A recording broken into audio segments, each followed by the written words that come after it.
This is GKW. Welcome to another edition of Good Karma Wrestling. I'm Gabe Neitzel from ESPN Milwaukee. Brian Rowitz along for the ride today as well from ESPN West Palm. Jonathan Hood on assignment this evening. But we've got a lot to dive into, a couple of really fun interviews that we've had an opportunity to do over the course of the past week. But where we begin, our top story this week on GKW, Brian, taking a closer look at the two world champions in WWE, Jey Uso and heel John Cena. To this point, with both of those champions being crowned at WrestleMania, a little around a month removed from that, what's worked better for you, heel Cena or Jey Uso? So I think it's tough. Like for me right now, and I know it's the post-Mania thing where we usually go through this time where it's like, all right, WWE's sort of on the downtime. Like we're in the off season, essentially. Neither one seems to be working particularly well, at least for me right now. If I had to pick one that's working better, I think it's Cena. And it's not by much, but I feel like at least there's still something there. There's still some intrigue. I know we see the rumors that we might get a him and Travis Scott tag team, which that does nothing for me, but maybe we see that. I feel like there's still more to do. Whereas when it comes to Jey Uso, it feels like we've sort of capped out, and main event Jey Uso never main eventing any big show sort of seems to be a red flag of like, I don't know if this is working right now. See, I guess I'm more forgiving of Jey. It's his first title run, and Sure. you got to give him a little bit of runway here, right? Like, because it's his first championship run, you're going to have those matches where you're trying to build him up, because that's just, again, how all of this works. And he's involved in a couple different storylines, right? He's being pulled in a couple different directions right now on Monday Night Raw. He's a part of, going up against whatever the faction's name is, featuring. Yeah, they need a name. They need a name. Yeah. They need a name. Just, I don't think we call it Seth Rollins and company, Braun Right. Breaker, and obviously Paul Heyman. So they need a name, but he's caught up in that. Plus, he's trying to fight, for the world championship. He's got Logan Paul to worry about. Oh, and now he's got Gunther to worry about if he's still standing after that. So I'm more intrigued by the Jey Uso stuff because the heel Cena stuff just is. I've had such high hopes, and it's just falling flat, unfortunately. Because I don't know why we feel the need, and this is an AEW too, right? And maybe it's just because it worked for so long with the bloodline, but I'm just tired of every single heel champion everywhere who's a world champ. Just everything has to be the schmozziest leap and finish. Like, what do we saw it last night on AEW. Once again, it's just got to be so many 1,000 people getting involved as, Jon Moxley and nobody else got involved necessarily, but how many ref bumps do we need in one damn match Right. on Saturday night? Like, what are we doing at Backlash? Like, how can't we just have John Cena wrestle normally? And yeah, he can do some backhanded things at the end, but how many times is he got to take out a ref before he goes for the low blow? But that's just the WWE style now. Like, we do our matches of the week, and like there were a few matches on Raw that I'm like, oh, I'm into this. And then you get the schmozzy finish, and it sort of takes it away from me. Like, it's every other match you have a run in or something like that. Oh, but I mean, honestly, that was my biggest issue with Backlash. Sure. Like everything featured interference. Right. Like except for Becky and Lyra. Becky and Lyra. Like they wrestled that straight up. I had my issues with that because like, okay, you're doing the manhandle slam, and Becky Lynch is one of your greatest champions of all time. Can't put away Lyra Valkyria with a manhandle slam. So like, but that's, I mean, I think that's a larger issue with finishing moves in wrestling anyway, where you apparently on Raw, you need to do 3 of them just to put somebody away, when that used to have to be, WrestleMania, like main event match, to do 3 finishers. But like, you had interference there. You had interference in Penta versus Dom. I mean, the Fatal 4-Way, I mean, it's a no DQ anyway, so whatever. But you had interference.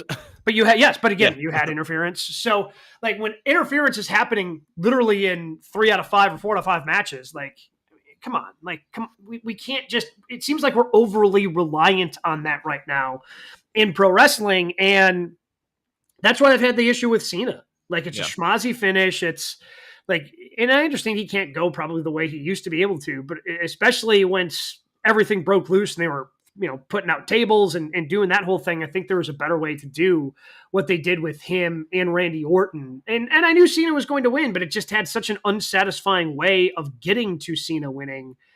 I'm more into Jey Uso right now than heel John Cena.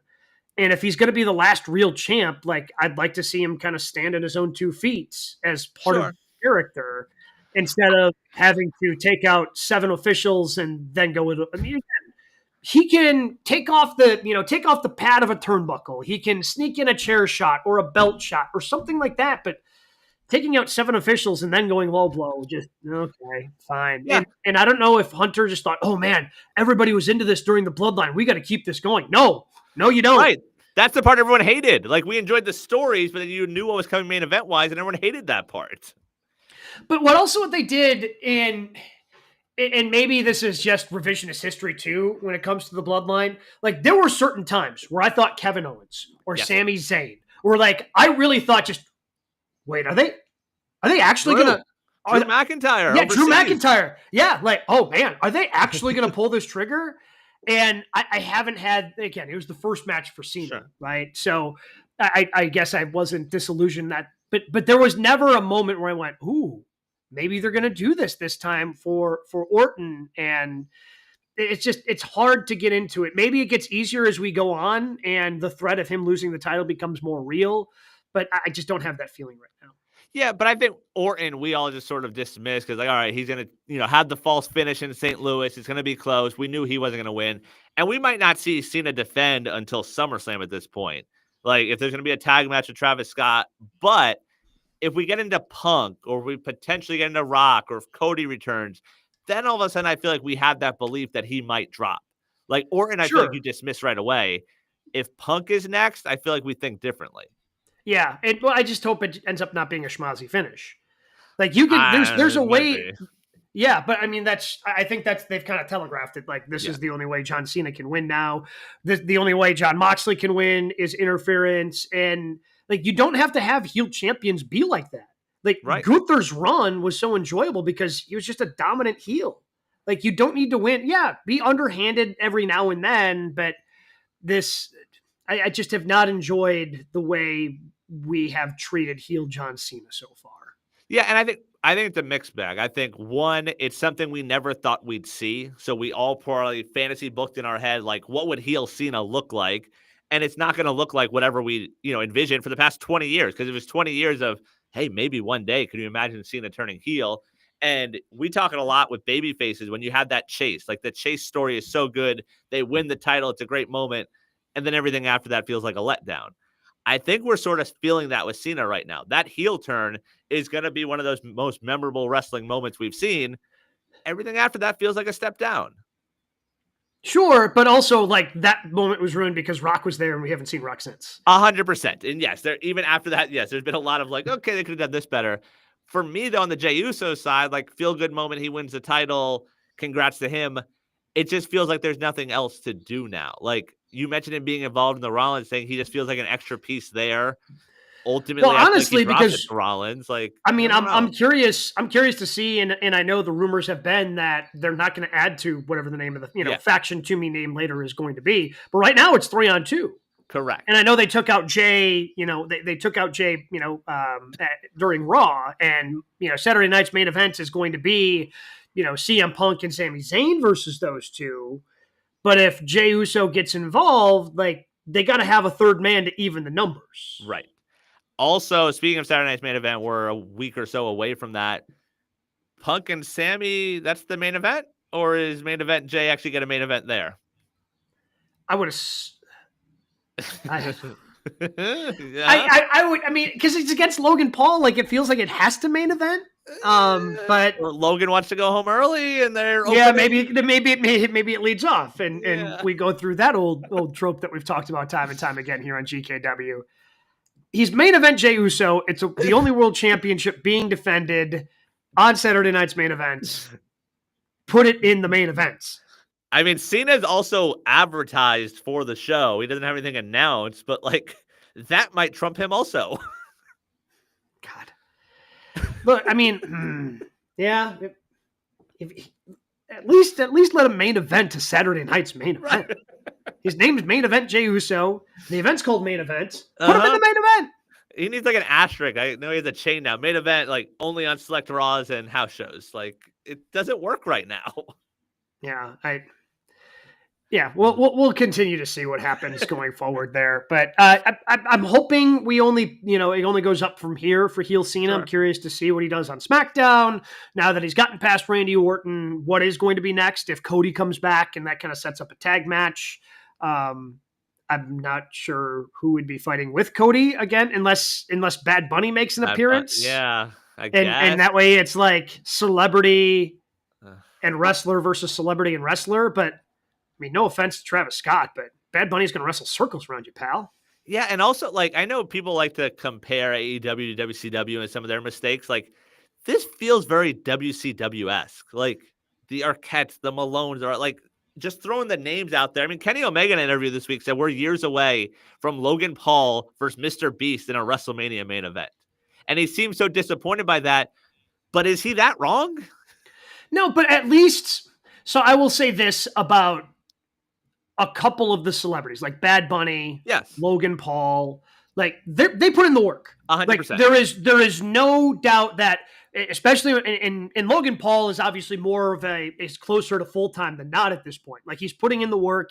He talks about how he's a professional wrestler now, and like I don't want to take that away from it. And I enjoy him being in the WWE, especially as a heel. Like I think he plays his role perfect. And when Bad Bunny shows up, like every story when he had that match 2 years ago in Puerto Rico about how he just worked his ass off. Like, I just remember him hitting the Canadian Destroyer the first time we saw Bad Bunny, and then just like, oh, he got a taste, and he wanted to make sure that event, that match that he had that should have been the main event against Damian Priest, like delivered it. It did. So I know those guys will put the work in, and I know like I think Travis Scott right now is supposedly working with Booker T. Yeah, I believe so. But the fact that like he literally hit Cody Rhodes with a closed fist, like, okay, we got a ways to go with this guy. Like like Bad Bunny grew up loving wrestling and wanting to be a part of it. Like Travis Scott just feels like he's there because, hey, this is something cool right now, and he wants to be a part of it, and he doesn't necessarily get it. Yeah, and that's the thing. And we've acknowledged a lot of times, like WWE is sports entertainment. Yes, it is light years ahead of where it was under Vince with Hunter running things now. But they are going to go for those headlines. They want that mention on, the nightly news or the things like that. Like, that's where they are. AEW had Shaq, and Shaq went through a table. But that's a one-off on a Wednesday. That feels different than taking away pay-per-view time, especially when your pay-per-views are 5 or 6 matches deep. That's like, fair. that pay-per-view real estate is very high demand right now. Your world champion can't get on it. Like, I was legit shocked that Jey Uso was not part of Backlash. Like, oh, Saturday night's main event. I was like, no, you have a pay-per-view this week. Why is he not on that card? Like, because they only have 5 and they don't want to use 2 of them on world champions. I don't know. So yeah, it's a different world right now in the WWE, and we'll continue to see what again, I mean, Jey Uso is peripherally involved in probably the best story they have going on right now. Sure. But is that just for him to drop the title to Rollins? Maybe, but I'm just saying, in this. But I'm saying, like, we've been this critical of AEW before, of how, especially during this Jon Moxley run, like the best stuff that they've been doing has been outside of their world championship, which is disappointing. And I'm just saying that's what's happening also right now in WWE. Right. Like the best story and the best stuff going on right now is away from your 2 world champions. I agree. And especially when Cena, like, he's been pretty consistent on TV, but I feel like we're going to hit a time in the next few weeks where he goes away again because there are limited dates. Like, to get to the end of the year, it's only 20-something dates left. Like, he's going to take some weeks off. Did you see, by the way, just as an aside with John Cena, with this whole mess and Max going back to HBO Max, where he found out he was in the middle of cutting promos for what's the superhero show he was doing? Yeah, with Peacemaker. And he's like in the middle of it and he goes, wait, what? So he's like, okay, just so we're clear, like everything I'm saying from now is just going to be HBO Max, right? Because like they got the news because he was like cutting his, like doing the promo work for, and it was just funny that somebody put it out there. Just wait, what? They pay people a lot of money to have that branding and marketing meetings, and that's what they came up with. God, because they were, and then they went, and now it's just one of those things that I found a little entertaining and amusing. But we had an opportunity. We had a couple of really good interviews, which actually 2 interviews, but with 3 different people. Yeah, we had a lot of fun. Yeah, a lot of fun catching up with one of the power couples in AEW, with Skye, who made her debut last night, and this interview was before that, along with Kyle Fletcher and U.S. Women's Champion Zelina Vega. Here are the interviews that we had. Take it. No. What's going on, ladies and And gentlemen? there he is. Back in the company. There we go. Wait, Our center. guy, Kyle Let's center it. Fletcher, Sky And- Blue, joining us here. And Sky Blue, the wonderful Sky Blue, who we are looking forward to seeing tomorrow night in Chicago. Beach break happening in Chicago. Lots of Chicago news, but we start with these two here on GKW. Sky, how excited are you to return in the ring? Very excited, but very nervous at the same time. Oh, yeah. What are the nerves? Just because it's been so long, or why are the nerves? This is the longest that I haven't wrestled. It's been Ever. 10 months. So yeah, I think it's just, and there's gonna be a lot of pressures. It's Chicago. I know my parents are gonna be front row staring at me. And I think I've built this moment up in my head. I'm just like excited, but I also I want to do well. I want to come back with a bang. Yeah. Bang. Skye, tell us about the rehab process. You know that we in Chicago, we know there's only one person that's representing Chicago, and that's you in the wrestling business. Oh, yeah. So tell us about the rehab process to get all the way to this point. It is definitely a lot more than I anticipated. I've never had a leg injury, so I didn't realize how much you use your legs for. And trying to get up the stairs or walk around at first was definitely really difficult. But once the cast came off and I could start to try to walk and move more and actually function like a normal human being, then that's when the real work started and the PT started. And it's a lot of jumping. I've never jumped that much. Give me an estimate on how many Oh my times goodness. you had to do a bunny hop in your At recovery. least 200. No way. Yes, because they would have me go all the way down. Yeah, I'm talking 5,000 at least. A lot of hops. Bunny hops. How or many just hops times? in general. How many times did you go to rehab? How many did you do at each rehab? Oh, that's true. At least 200 maybe. every rehab. Okay, maybe I don't know how to math. No, she does not. My goodness. It's okay. It's why you're a professional wrestler now. Yeah, I've done 3. That counts. Kyle, we do a match of the week every week. Your name comes up a lot, especially over these last few months. How much have you impressed yourself these last few months and the different heights you've continued to hit?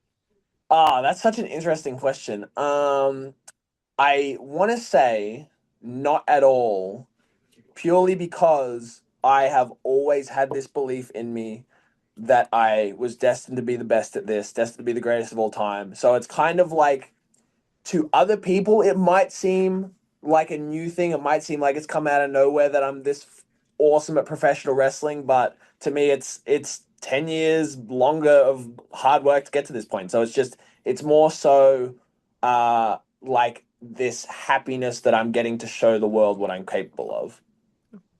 Some big breaking news out of AEW. Chicago going to be hosting a residency over a handful of episodes of Dynamite and Collision. Yeah.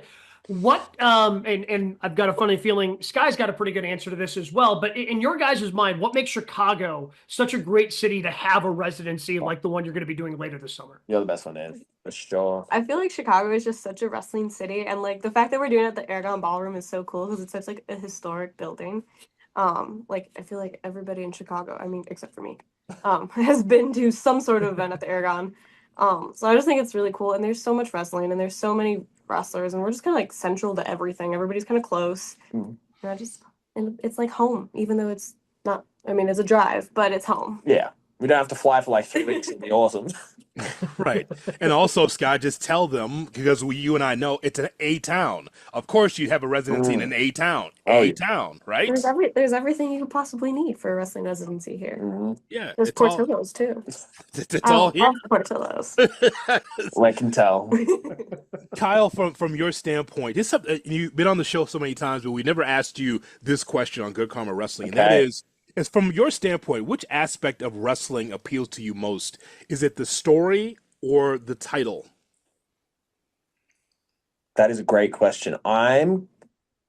It's so hard to put my finger on. Every time someone asks me what is so special about professional wrestling, it's because there is nothing like it in the world, even close to it. It is you can't explain it because there is nothing like it anywhere else.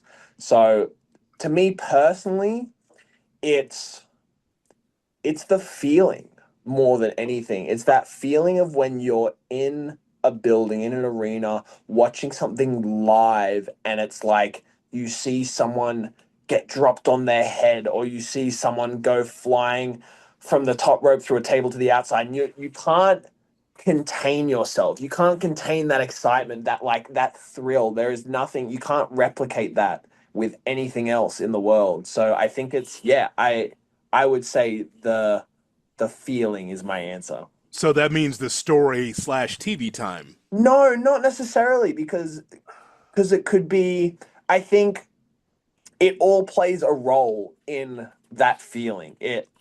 A match is so good because of the story leading up to it. So without the story, like, there are so many different important parts that go into making professional wrestling so special. Yes, I could say the story is a very important part, but I don't know if it's the most important part, because if you have an awesome story, but then the match doesn't deliver, then it's still probably not as good as it could have been. So, like, I think there are so many different aspects that make wrestling what it is, and I couldn't tell you which one is more important than the other. Skye, from that storyline standpoint, that storytelling, you'll be in the ring with Toni Storm tomorrow. As a fellow performer, what's it like watching what she does on a week in and week out basis? Where you look at the match graphics, she's in black and white right now. So what's it like for you? I feel like I've wrestled every version of Toni Storm, including the version that there is now, and I've learned something different from every version of Toni Storm. But I see her working her ass off. It is insane how that girl has a crazy schedule. I don't know if she ever goes home. Yeah, it's nuts. She is such a workhorse, and she's so passionate, and it is really cool. Just like I remember watching her matches in math class, or whatever class I didn't pay attention in high school, probably math. That's why the bunny hop issue came up. Yep. I blame Toni Storm. Right. But yeah, I remember like watching her matches and being like, this is so cool. I would love to wrestle her one day, or even just meet her. And now I can probably wrestle her with my eyes closed. I absolutely love Toni. She is so talented, and she definitely deserves everything. Kai, when you talk about that feeling, what match or what comes to your mind when you were a fan growing up? Like, oh, that gave me the feeling. And have you ever walked out of the ring and backstage after you've had a match or a moment that's given you that feeling as a performer? Yeah, absolutely. I remember in my fandom, I think the first time I remember the feeling and the thing that made me a fan was when I saw Jeff Hardy win his first world championship. I had probably been a fan for a couple of months at that point. I remember watching that and being like, this is the thing. This is whatever it is. Like, I'm into this. And then as I got more into wrestling, more into my fandom, it was those big New Japan main events. It was the Kenny and Okada's. It was watching Prince Devitt walk out at Wrestle Kingdom in his, like, out of the coffin with his body paint. Like, that hooked me. And then, yeah, I've had it quite a few times throughout my career. I think most notoriously my matches with Will Ospreay, we have such crazy good chemistry. Almost every time I've come backstage, the first time I came backstage, we had a 2019 a match on the Indies in the UK. I came backstage and I had started bawling my eyes out. I was like, that was the feeling to me. And then I've had that every single time we've wrestled. Every time I've wrestled Mark Briscoe, I've come backstage and I've laid on the ground and just been like, oh man, that is what I love about pro wrestling. So yeah, definitely that feeling after a crazy, like a classic, and you come backstage and you're so exhausted, so sweaty, so out of breath, and just laying on the cold cement floor and just going like, oh yeah, that's it right there. Skye, because you represent Chicago so very well, I would think that you'd have some influence in booking the Pope for AEW. So he's a Chicago sports guy, he's a White Sox guy. What's the likelihood we see Pope booked on a Dynamite or Collision? I mean, if I can start sending you emails, go on. I'll get right on that. Yeah, you're in charge of booking. Got to get more Chicago people. I mean, listen, you've heard the story, right? I mean, he's from here, from Dalton, I think, from the south suburbs. So, oh my goodness, and he's a Chicago sports fan. So I would imagine, your platform, You We'll get make this it done. happen. Come on, We'll make it happen. People unite. Yeah. We need more. The Aragon Ballroom. You'll see him there. Oh, it's booked. It's The booked. Pope at the Aragon. I'm there. Hey, that'll be a close drive. for Kyle us, Fletcher too. versus the Pope. I'll be the ref. Okay. Skye, last time we had the guy to your side there, Kyle Fletcher, on, he got some headlines talking about Takeshita's, we'll say, manhood. Oh, How yes. often do you find yourself sort of shaking your head when you see the things that come out of his mouth? I'm pretty used to it at this point. Okay, good. Yeah, she's very desensitized now. I feel like we're both just goofballs. Like his friends have become my friends and vice versa, and we all just joke around with each other and we all get along. And yeah, he's just a big dork, and I learned that very quickly. But I'm just as big of a dork, so it kind of matches out. What have you learned from him professionally in the ring? Have you been able to pick up from him? And same thing for you, Kyle. What have you learned from her? You want to go first? Or want me to go? You go first. Okay. I'm I curious. feel like oh, great, no question. He, especially with like training to come back to wrestling, he has definitely shown me that I can push myself harder than I knew that I could, and like do moves that I didn't even think that I could, or, you know, even with like working out in the gym itself, like he has pushed me to not want to, but to realize that I can work harder than I even thought I could to get to the goals that I want to get to, and that he pushes me in a way that is so supportive, but like, hey, you can do this. Like, stop listening to the little voices in your head and just do it. And it is just what I've needed and that I didn't know that I needed. Even though sometimes it scares me, like when he's like, do a backflip. And backflips and me don't get along. Yeah. But I think from Skye, it's just that fearlessness. She has zero fear when it comes to wrestling. She just wants to do the craziest stuff physically possible. And I think you probably saw that in my steel cage match that I had. That's probably something that I learned from Skye. It's your fault. thanks. We cannot wait for AEW to be at the Now Arena in Hoffman Estates. So much history there in Hoffman Estates, but also the residency happening at the Aragon Ballroom. First time ever AEW running that that building. But as far as All In Dallas, Kyle, is there a match? Is there a matchup that you want to put yourself into for All In Dallas? Who would you like to face? Dude, I think I've had to do some reevaluating. I definitely thought, obviously, throughout the Owen, that I would be fighting for the world title. Obviously, that's now not going to be the case. So I'm looking for my path right now. I think there's a couple of big options. I don't know if I want to throw out names right now. Is that what I want to do? That's exactly what you want to do on Good Karma Wrestling. Exactly what you want to do.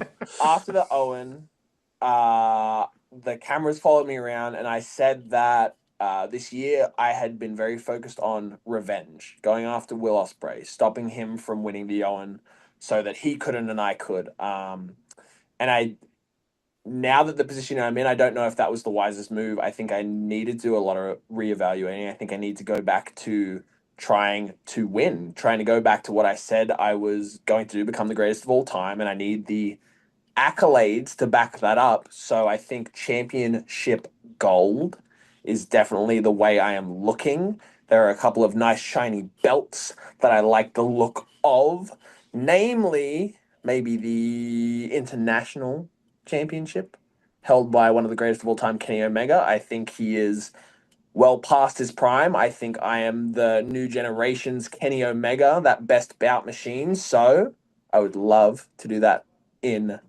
a big stadium. Also, another someone that I watched a lot of when I got into my wrestling training, Adam Cole, is someone that I looked at a lot. The TNT Championship. I think that thing would look quite lovely around my waist also. So there are my two big ones. That's what I'm putting out into the universe. Championship gold is what I want, and at All In, I'm going to get it. And I made my phone go askew. I got too excited. Settle down. All right, we're into that. You both have talked about being wrestling fans and wrestling legend and Sabu passing away this week. Yeah. What do you guys remember about watching him, and how does he impact your career to today? I did get to tell this story earlier. Your story. My one story of Sabu, when I was just starting out in the UK, he came and did a couple of indie shows. Obviously, like, so cool having him there. Very cool to meet him. I remember someone was running around backstage going, "Hey, Sabu needs some wrist tape." And at the time, independent wrestler, buying wrist tape was a luxury. Mm-hmm. So I had just bought a couple of massive ass rolls of white wrist tape. The big ones. Obviously, I'm like, oh yeah, Sabu, you can have some wrist tape. Take whatever you need. I never saw that roll of wrist tape again. It was gone. So I hope it served him well. I'm sure it did. Yeah. I'm absolutely sure it did. Oh yeah. When you start taking a look at the schedule that's coming up here, we mentioned Chicago, he mentions All In. What's the most exciting thing for you guys that's upcoming on the schedule for AEW? Because I feel like a lot of momentum heading into what should be a very fun summer. Yeah, definitely. I mean, the biggest one. All In. I was going to say tomorrow. Oh. I thought, yeah. So you will come to learn that I'm not very good at looking very far into the future. I'm He's a very gonna do much like one day at a time. Literally, she'll be like, "We got to do this thing next week." I'm like, "Don't even talk to me." I have to have it like 3 months. I have a 3-month thing all planned out, and he's like, "What's tomorrow?" Just tell me about tomorrow. That's all I need. But yeah, obviously tomorrow's a big one for you. I think Double or Nothing. Yes. I'm excited Phoenix. for that. Or not Phoenix, Glenview. Sorry. I mean, Glendale, Arizona. Glendale. There you go. Glendale, Arizona. Good Arizona word. is fine. Arizona. No, editing. We'll take care of it. Go ahead. Geography wasn't my strong suit either, guys. Obviously not. All those Tony Storm matches. Yeah. Bro, too many matches in high school. I should And pay then- attention. Yeah, All In. It's going to be massive. Massive, massive, massive. First stadium show in North America. I think there's going to be some big things going down. Maybe it'll be my first All In I get to Actually, participate yeah, in. hell yeah. Not from the couch. Yeah, that would be nice. Yeah. We talk to you so frequently, but we can ask you, Kyle, like the state of the company right now. Yeah. Again, I'll just tell you what we talk about. We Please. feel like the storylines are streamlined so well right now, easy to follow. I'm a Collision guy. I know that we all watch Diamond, but Collision just seems like back-to-back bouts where it's easy to follow, great banger of matches. So, what would you say is the state of the company right now moving forward? Dude, it's hard to put into words because there is this energy and this vibe right now. We are on such a hot streak. Everyone backstage is so excited to be at work, is so excited to go out there and kill it literally every single night. I know that's the way I feel. That's the way all the people I work with feel. We are just so excited for the future of this company. And I just, that's all it is. I want to go out there and I want to do my best, not only for myself, but for the future of this company. I want AEW to be the biggest company in the world for the next 50 years, 100 years. And what I do and what we do right now is going to set the stage for that. And I think that is something that I remember. I try to remember every time I'm going out there. And yeah, I'm just ready to work my ass off. And I think everyone back there is. Skye, same question. You feel the same way? You've been watching during your rehab. How different is the product from before you got injured to now? I think it's tremendously different. I think especially like on the women's division, we're all pushing each other to do our best and like keep going forward and keep showing that like we can hang with the boys and like we're all equals and that we all want this just as badly. So I'm just excited to jump in the deep end and get back into it, even though I know it's going to be a lot, but it's what I've been waiting 10 months for. So. You know, Hood talked about it, Kyle Fletcher, both of you guys, friends of the show. We've had you on multiple times, and we still get plenty of nuggets out of you guys. Who are the most interesting people in wrestling from your perspective that you could talk to all the time and say, ooh, I learned something new today talking to this man or woman? I know his. You know, my question, I love hanging out post-show with Don Callis. Okay. Don Callis is one of the funniest people in the world, and he always has such good little tidbits, such little nuggets of knowledge and such cool stories. So yeah, he's my go-to, I reckon. Yeah. What about you? I feel like I've learned a lot of like even little tiny things from like Dustin Rhodes, from all the times that he would agent the girls' matches, or like what we would all do trainings and just like roll around with each other. He would just like pick a thing and be like, okay, we're gonna learn this today, guys. And it was just like open your mind to like little things that you wouldn't even think about. Yeah, Well, Gabe looks like my summer's already made. I'm looking at these dates for Yeah. Monday, May 19th. The tickets go on sale. I'm looking at this like, oh my god. Oh, Sorry, hon. I'm at AEW. Very exciting. Oh yeah, I'm coming down from Milwaukee. I'll come down for a couple Ridiculous. shows from Milwaukee. Gotta check Milwaukee's this a close residency drive. out. Oh yeah, That's a nice easy I've drive. done that before. yeah. Easily, definitely done that before. I'm looking forward to the residency. Skye, looking forward to seeing you in the ring tomorrow night. Best of luck this summer, guys. Can't wait wait to talk to you guys. All right. Thank you guys so very much. Can't Excited to talk to our next guest. She is the United States champion over in WWE. She is Zelina Vega. Zelina, thanks for jumping on. You still have the new champ glow about you. Oh, yeah, and it's going to last for a while because I take this everywhere. It doesn't leave my side. So, more emotional, winning that championship or wrestling in Puerto Rico a couple of years ago? Ooh, that is like the craziest question. I don't know. Honestly, they're both so incredible, and I hold, both of them so close to my heart, and for different reasons, so I can't really pick one if I'm being honest, because they're both so close to my heart for, different reasons. But yeah, that's the one question I've been stumped on. So good on you. That's good. Zelina, the support of the fans have been great through ups and downs in your career. What does it feel like right now to be champion and still have that same support, even more so now with you having the belt? It's honestly, it feels like a blessing. I feel like my fans have been so unconditionally supportive and loving to me. And I mean, I always tell them, like, I love my ZB Army. You guys have no idea. I say, a lot of people say that, but I'm like, no, I mean it, because I wouldn't have the support that I have, or just the drive as much without them just like firing that engine for me, and it's one of those things that, there are going to be times when you get down, where you get tired, where you're like, oh my God, I don't know if I can do this, in-ring workout, or this training schedule, or this, but you always have them pushing for you. And I'm like, well, I have to make sure, not only am I doing this for myself, but I'm doing this for them, because if they're going to fight for me, why can't I fight for myself? So they're so special to me, for sure. SummerSlam coming up August 2nd and 3rd in MetLife in New Jersey. 2-day combo tickets available right now. Ticketmaster.com. Now that you are the champ, what are the goals? What are the goals now that you're the Women's United States champion?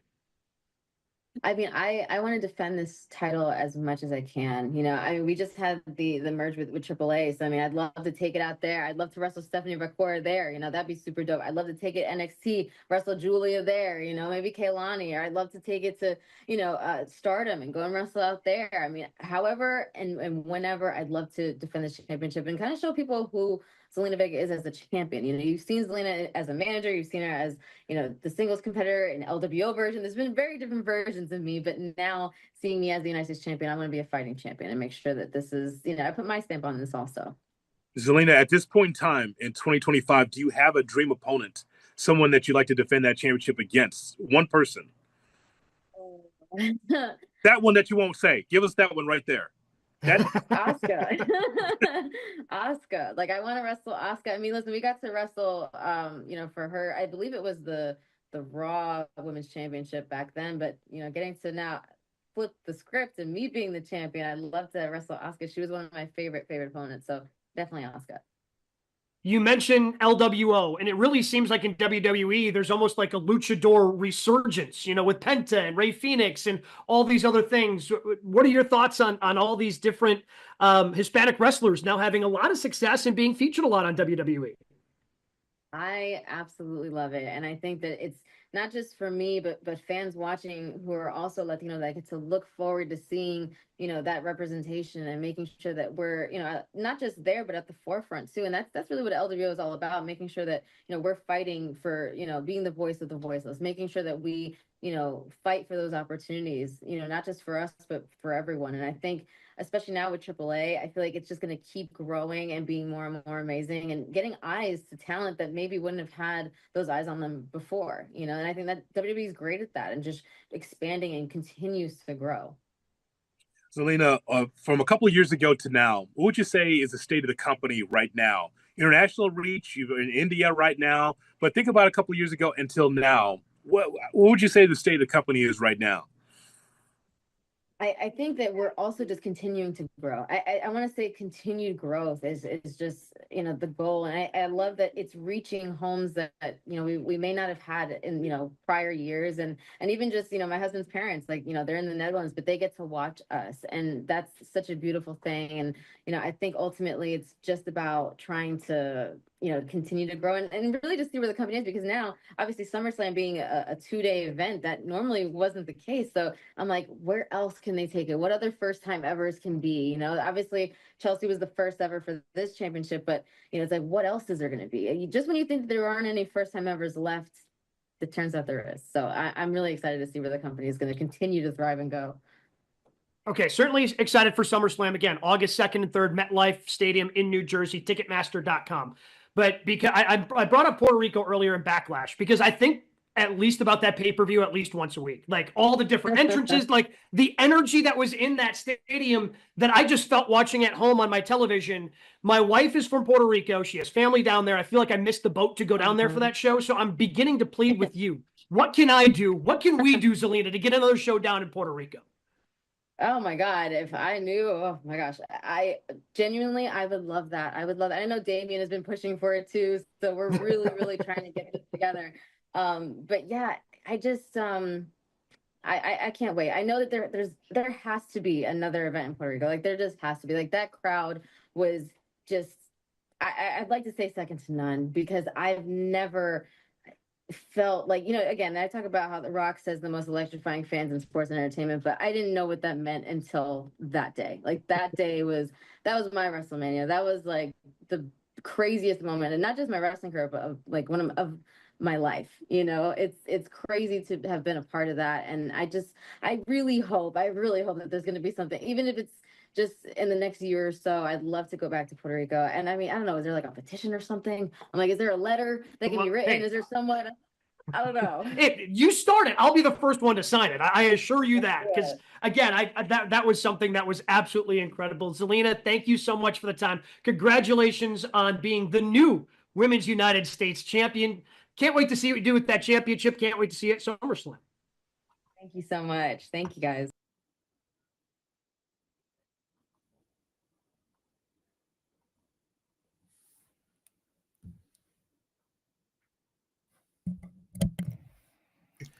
Yeah, shout out to Zelina for jumping on the show. Certainly appreciate her jumping on, and along with, again, power couple of AEW with Skye Blue and Kyle Fletcher, both friends of the show at this point, by the way, both being on here on GKW multiple times. Yeah, I mean, for those of you keeping score at home, Kyle Fletcher has now taken the leaderboard of most appearances on this show, and I feel like we can have Kyle Fletcher on every week, and it still would be entertaining.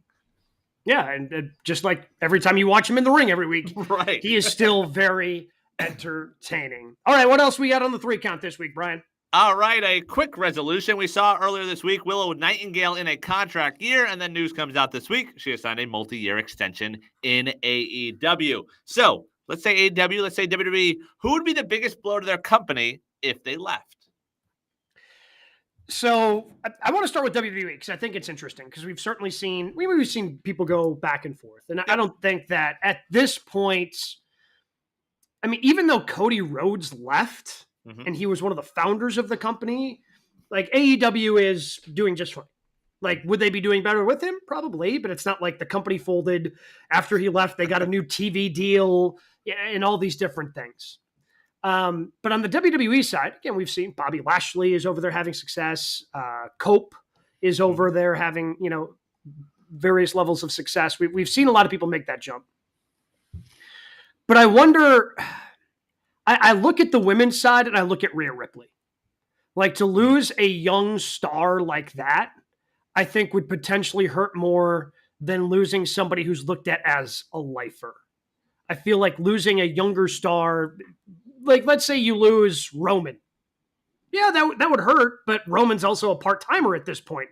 You have to tell a lot of stories without Roman because he's not there half the time. So I feel like losing one of your young pillars, which is what Rhea is, because it seems like she's been so involved over the last 2 years in just about every story that they've told. I would say Rhea would be near the top of my list for WWE. So for me, when it comes to WWE, it was hard to honestly come up with anyone. Like, I know we hear all the time in the NFL, no one's bigger than the Shield. I feel like in that WWE world where they're just cycling out people and you have the PC, would anyone really be a huge blow? I mean, the one I wrote down, honestly, was Punk. Like, Punk going back and the star that he is, like, we all sort of assume Cody's going to end up back in AEW one day, but they're just going to replace them. Like, Cody, you can make another Cody. Punk, I think, is unique enough, and Rhea's in that boat also. But I just feel like they would be like, all right, on to the next one. Like, we'll make another star to where it really wouldn't impact them that much. Well, and that's, yeah, I don't think, again, it would be harder to damage WWE because of how big they've become. Right. But that's where, like I thought, okay, what if like Seth and Becky go? Just Sure. WWE lifers. Like, I think that would hurt because if it wouldn't hurt the overall product, I think it would make other people go, okay, what's going on? Yeah, Like okay. if those two, it would make people within the company, other performers within the company go, hey, what's going on if those two left? Like that would be more damaging. But in terms of the outward reputation, we've talked about this before, in terms of the younger stars, AEW's got more of those right now than WWE. So to me, like Braun Breaker or Rhea Ripley, like people like that who are just these young, Rhea's already arrived. Like Rhea's, one of the biggest stars in the women's division. But for somebody like Braun, who's clearly working his way up, trying to become one of those top guys, is going to be a future world champion in WWE. But if he were to leave, it's like, oh, okay, can WWE actually find a way to elevate these younger performers? Because they haven't been able to really do it. They've been relying on older performers. And now one of their young studs just left.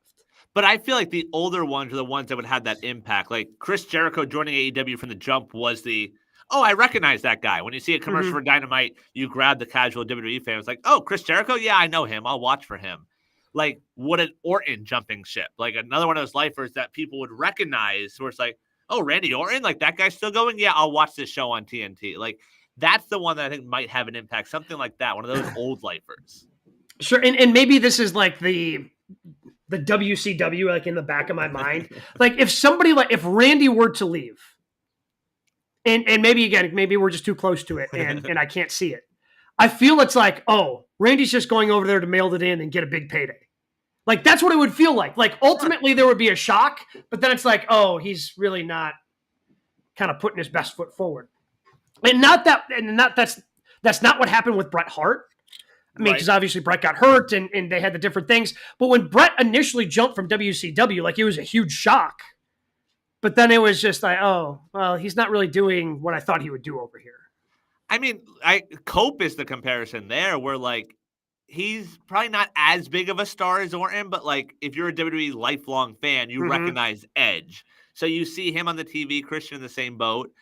And they don't cram him down our throats. Like he's gotten some high level opportunities and injuries obviously got in the way, but like it wasn't a huge blow. That's why WWE, like I can't come up with that one person was like, oh, this would really impact them. Because the jump off to this, like when I saw the Willow news, my immediate reaction was they can't lose her. Like she's a future face of the company to where if they would have lost her, that would have been a huge blow to AEW. It would have been tough, but then adding, again, I think Mina has an opportunity to, now that she's there, like it would be a bigger blow if they lost Toni Storm. Yeah. I don't know. Willow, though, just has all those other things. Like Toni, the character, the storytelling, she's the best series. Like Willow has that John Cena, Bailey-esque quality of that you can put her in front of anyone and have her walk the red carpet and everyone's going to fall in love and wants to be her friend. That's something I feel like is hard to find.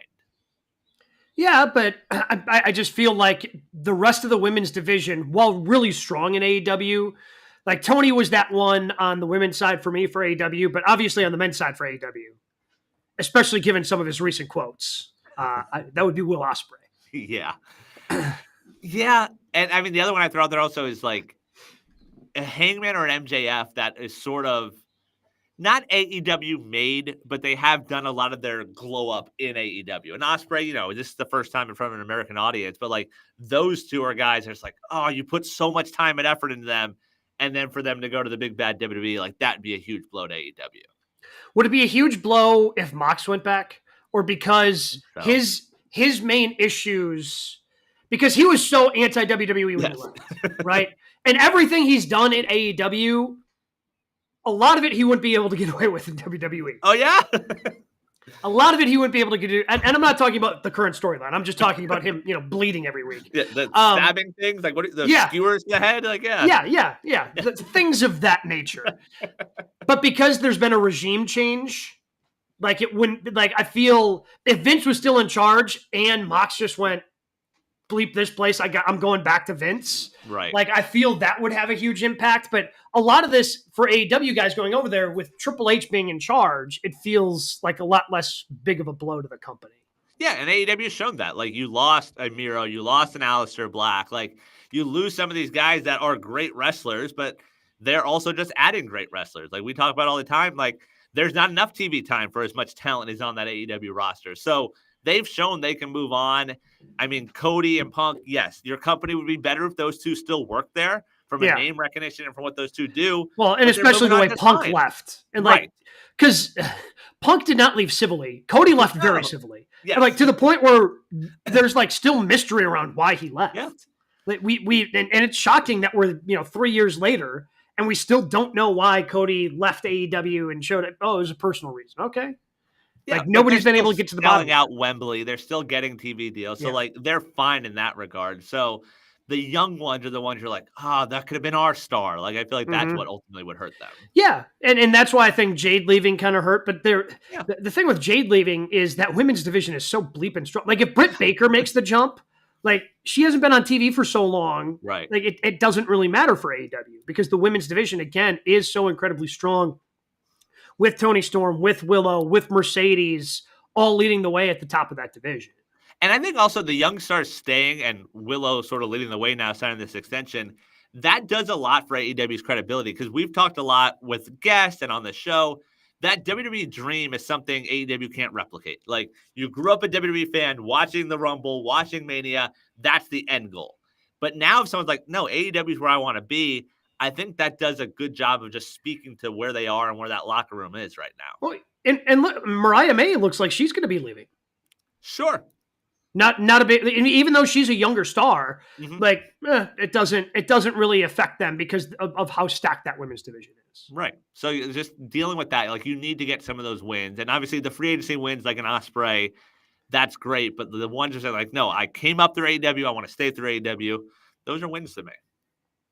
What do we have to close out our 3 counts? All right. We are a little over a week away from AEW Double or Nothing. We learned we'll have an Anarchy in the arena. We'll have the Owen finals.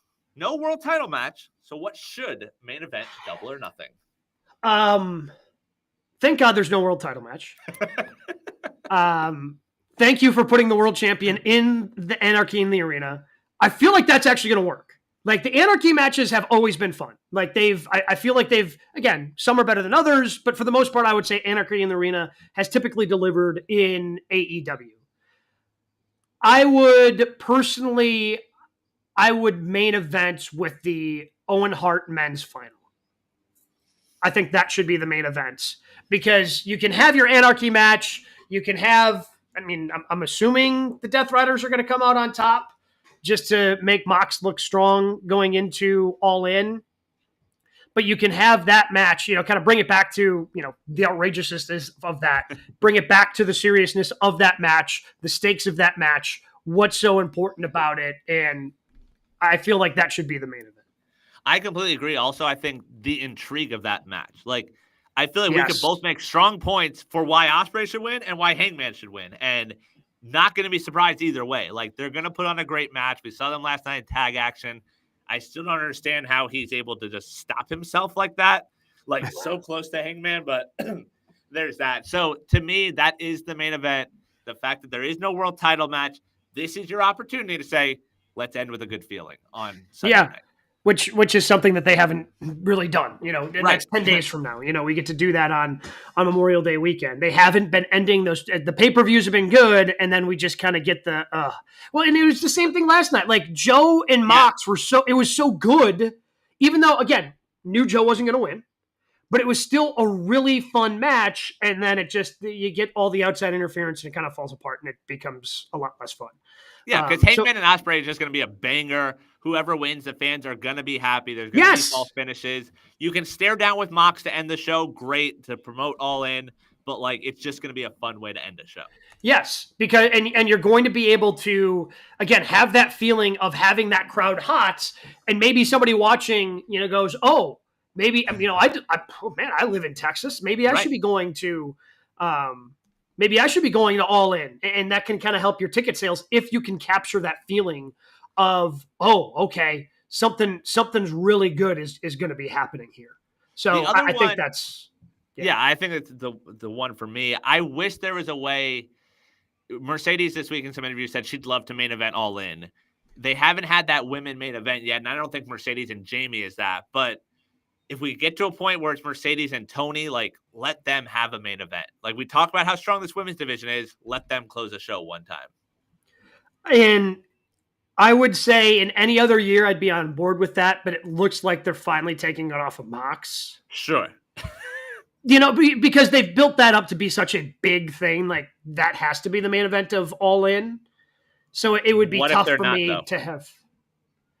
Well, if they're not, then Tony Mercedes needs to main event. Okay. Because even if Mercedes goes over, like, she's enough of a popular star, even though she's the heel in that situation, where it would still be a hell of a match. Because Mercedes is just, again, now that she's over the injury, over the time off, and she's been able to consistently wrestle, like, Mercedes is back to putting on really good matches. Yep. And her versus Toni Storm is going to deliver. So if you're thinking about keeping it on Mox and waiting until we're in Seattle in October, maybe he doesn't need to main event in Texas. Just trying to help you out there, TK. I really hope that's not what happens. For multiple reasons. A, even as the resident Jon Moxley fan, like, I'm over it. Uh-huh. B, and look, do whatever you want in your own personal life. Like, and AEW has afforded Darby Allin the opportunity, and it looks like he's been having a blast. Like, he was doing his skateboard stuff while at one of the, the camps or whatever, as he's climbing Everest. But, hey, and the life that he had before that, like, to be able to do something, it's awesome. I want my world champion to be committed to wrestling. Yeah, I agree. And we want our world champion to actually have a title. Like, even last night, the little thing, but the match graphic of Joe and Mox, and it's his world title.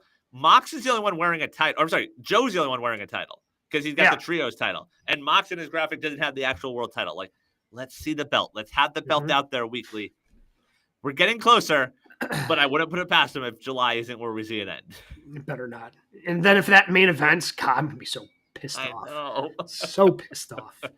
But, I mean, because they've never attached that championship opportunity to Owen before, it feels like it has to make that change. That's fine with me.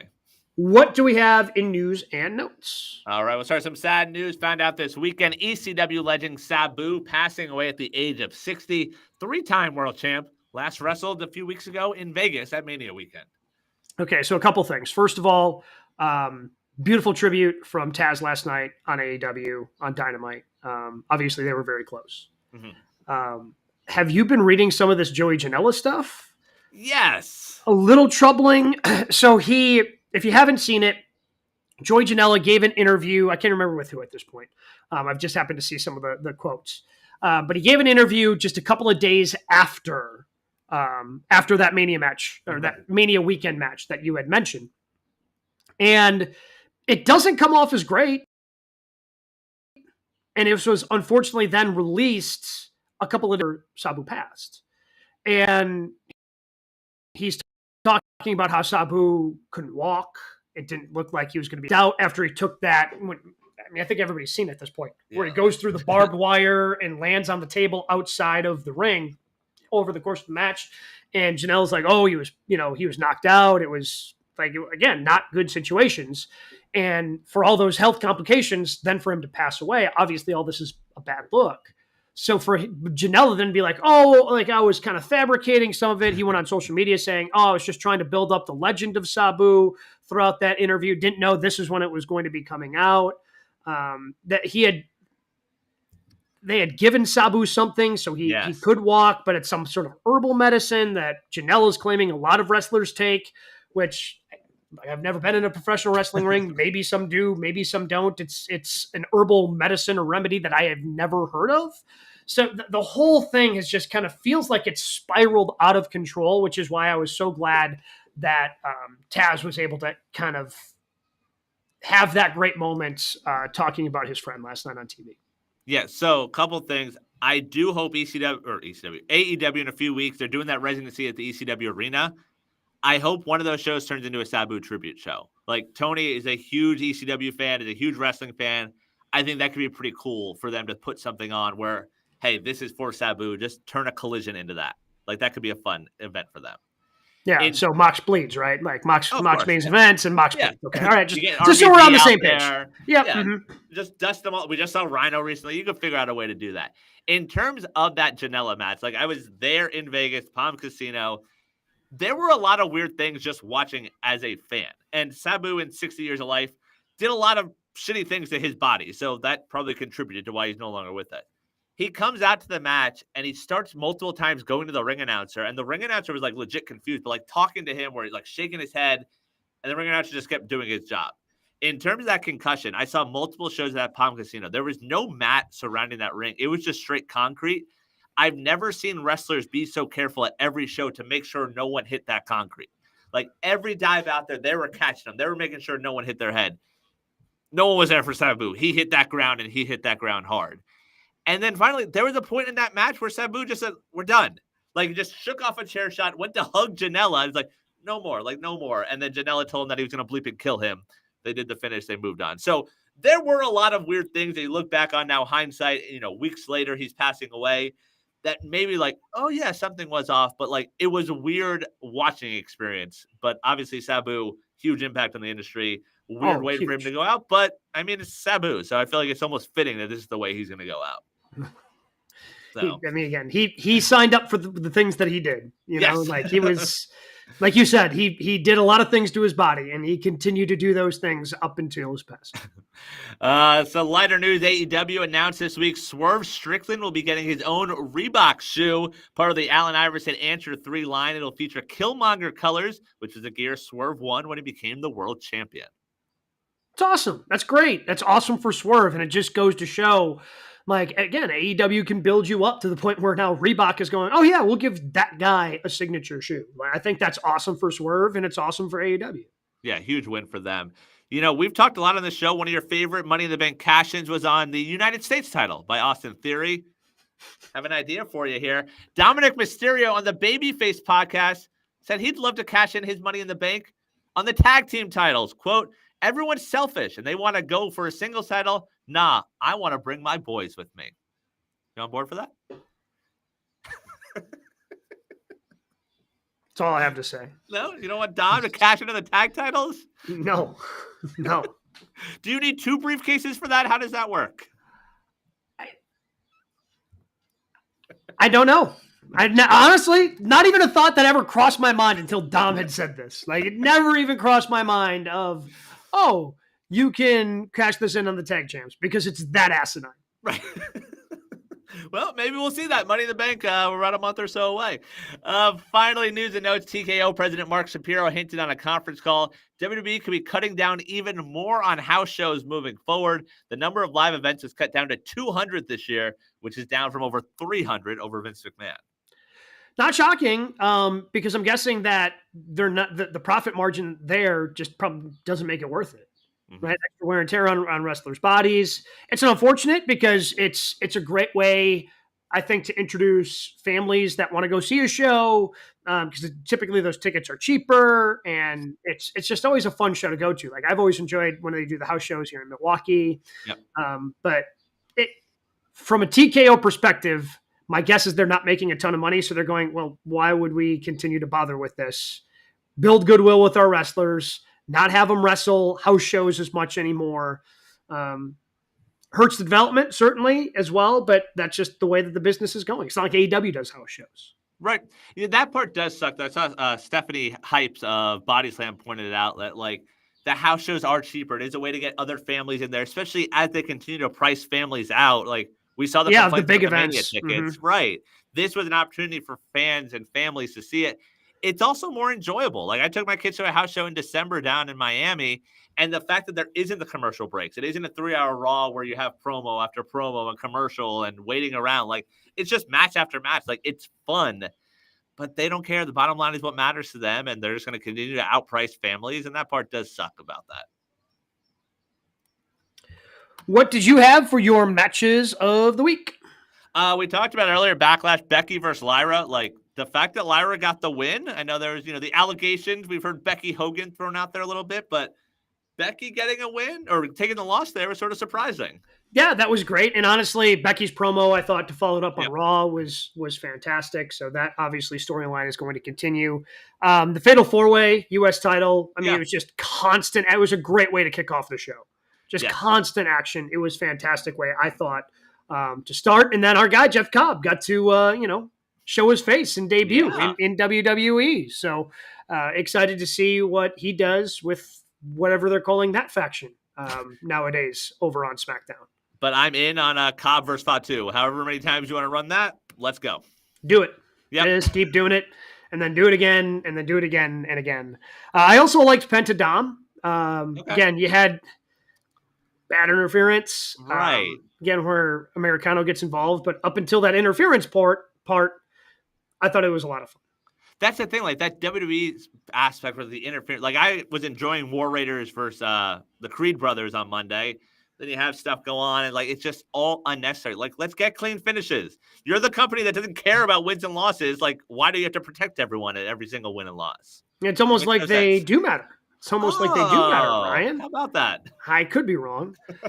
And then the tag match to start Dynamite last night. I mean, crazy. You put those four in a ring and we get a good match. Yeah. Takeshita, Alexander, Will Ospreay, and Hangman Adam Page. Yeah. Oh, wow. Just go for a half hour and everybody has a lot of fun. And I mean, the cage match was fun last night. Like, again, we talked about the schmozzy finish, but like Joe and Mox doing Joe and Mox things. Like, because again, good. Like John Moxley in I mean, who said that? Who did we just have on recently who said that John Moxley is on that list? Was that Ospreay? Was that Ospreay? We've had him on so much. Saraya, I believe, said it. Saraya. I mean, obviously, but Kyle Fletcher, when we kind of asked him who he thought the best, other than himself, best professional wrestlers in the world, like he threw Mox on the list. And it was Speedball. We've had a lot of. It was Speedball. Make sure you're subscribed to our page. We've had a lot of guests recently, but it's hard to keep them all. Yes, it was Speedball. Yes, it was Speedball. My favorite.